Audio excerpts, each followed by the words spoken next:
So by now it's basically confirmed that we're going to be getting a real grade Nu Gundam. And usually when a new real grade gets announced, it's pretty exciting because it's usually replacing some kind of old, outdated HG that I just want to get out of my collection and replace with this nice, fancy new real grade. But with the Nu Gundam, I feel a little bit differently because I actually have the old HGUC Nu Gundam, and it's not that bad. So I figured that since this is probably the last time that anyone will ever have an opportunity to talk about the HGUC Nu Gundam on the internet before it gets completely overwhelmed by the real grade Nu and everyone forgets this kit exists, I thought it would be only appropriate to give this classic HGUC model one final honorable send-off. So let's take one last look at this kit before it completely falls into obscurity. One of the things that I really like about the HGUC Nu Gundam is it's just imposing. This is a pretty big mobile suit, being the Nu Gundam. If you compare it to like a standard sized high grade, you can see he definitely is a very big boy. RX-78 here is about like what, 18 meters ish, pretty much standard Gundam height. Nu Gundam absolutely towers over him, so you got a lot of shelf presence right there, and of course the fin funnels just add more. But the cool thing about this kit that makes me really like it is it's not just about the height. There's something about this kit, and I think it's because it has a kind of an inner frame. I mean, it's been a while since I've built this, but I do kind of remember there being partial inner frame in this, sort of like what you see with the Origin kits, that just makes it really chunky. This kit has a very satisfying weight to it that just makes me happy on the inside. Looking at this kit on a surface level, you're not going to find a lot of panel lines. There's not a whole lot of detail at all in this kit actually that you wouldn't see in the movie itself. This kit is definitely striving for anime accuracy and doesn't really seem to care about going beyond that. But boy is this thing accurate, and I mean really accurate. Like the color separation on this is kind of amazing. I mean, he's got those little yellow vents in his shoulders, he's got the red bits on his back skirts, he's got basically all the color apps he's supposed to have. Really the only stickers you're going to see on this kit are the yellow stripes in the funnels, and they're not even all stickers. The middle part's actually plastic, they just use stickers for the outside edge. But while aesthetics are nice and all, there's really only one thing that modern Gundam fans care about, and that's articulation. And does this kit deliver on the articulation? No. No, it doesn't. With the HGUC Nu Gundam, you really got to drop your expectations for articulation to right about here, and then maybe raise them up a little bit. Okay, a little bit more. Yeah, that looks about right. To be fair, this kit actually does have pretty decent, just basic articulation. You're not going to see anything super crazy impressive, but when it comes to just the joints you would regularly expect to see on like a normal posable figure, or maybe not like a modern Gunpla, but he's got okay articulation. What I'm trying to say here is you're not going to get any crazy poses out of him. But if you just want to put him in like a decent looking neutral pose where he doesn't just look like he's standing stock straight and has a little bit of expressiveness to him, you're probably going to be fine. In fact, he's actually got a little bit of extra articulation in the neck for flying poses that lets his head look up higher than it normally could. Now, granted, I've never ever used this joint, but it's nice that it's there. Funnily enough, that's actually kind of how I feel about a lot of Gunpla articulation. Because when I pose my kits, I really don't like to do anything super crazy with them. I kind of just find a cool pose where they're just sort of standing and looking cool, you know, like something like that. So yeah, his articulation's not like, you know, Build Burning or HG Revive level, but if you just want to put him in a nice little standing pose, he's okay. So if we're going to start talking about accessories, I guess the best place to start would be with his beam rifle since it's already in his hand. Now this is actually a really nice weapon, and I like this a lot because not only does it have a really cool silhouette to it, but it's also molded in two colors, and that's not really something you see a lot on high grades. And then they actually kind of did the same thing with the bazooka. It's got the two color molding, and then there's some red ammo in the back, and it's just a nice looking little gun. And just like in the movie, you can slide it down to this adapter on his back, and it can wiggle around a little bit and fall out and then plug right back in. And even the shield on this kit actually has really nice color separation.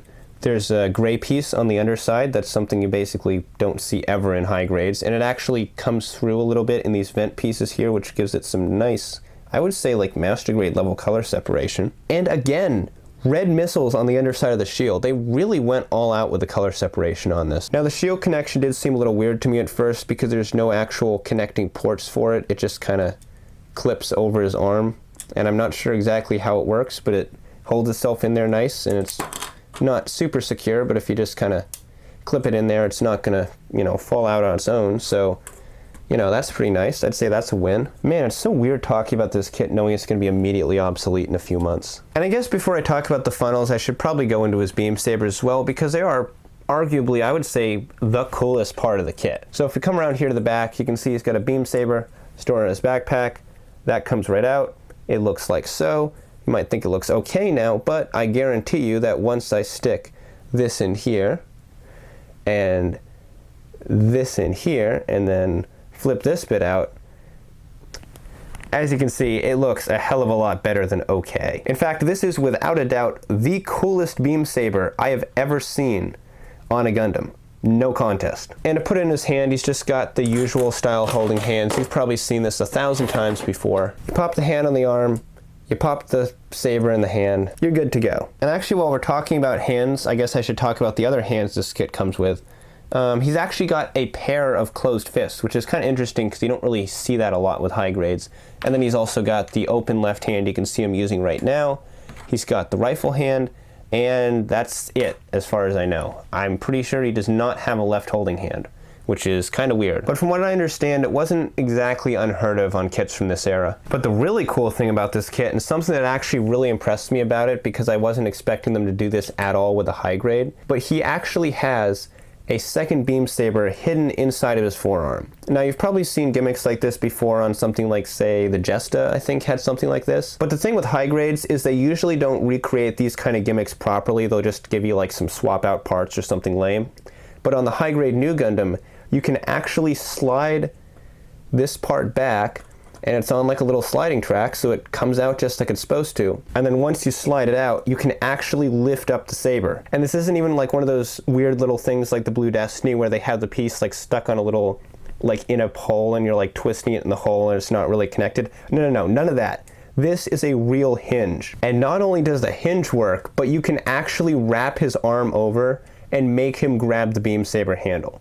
So he can fully draw this saber without any cheating at all. I had a pretty good idea of what I was getting myself into when I bought this kit, but this was one feature that legitimately impressed me. And of course, if you want, you can actually take the beam saber fully out, and he's got another beam saber blade for it, but it's just one of those normal, boring round blades, so I don't really ever use it. And besides, since he doesn't have a left holding hand, he can't dual wield anyways, so what's even the point? So now we come to the final gimmick of this kit, and that is pretty much the one that everyone knows the Nu Gundam for, and that's the fin funnels. Now you'll notice that I actually took them off about halfway through the video, and that was just to keep them out of the way during the articulation segment.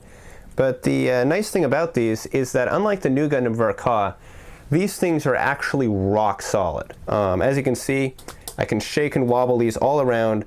They're not going anywhere, but despite all that, these are all still fully separatable and fully functional. And the body connection on these is actually so robust that I wasn't even able to attach these on camera because I had to use pretty much all of my strength to force them on. So while they might wobble and flop around a bit, these fin funnels are not coming off unless you really want them to. And I feel like that's the one area where the real grade Nu Gundam might possibly stumble. If they screw up the stability of the fin funnels like they did on the Master Grade, I think it's possible that the high grade Universal Century Nu Gundam might still have a place in people's collections. But for now, I just want to see if I can actually remember how to get the funnels apart, because I think there was some kind of trick to it, like they slide up or down or something. Or wait, maybe it was just, hold on.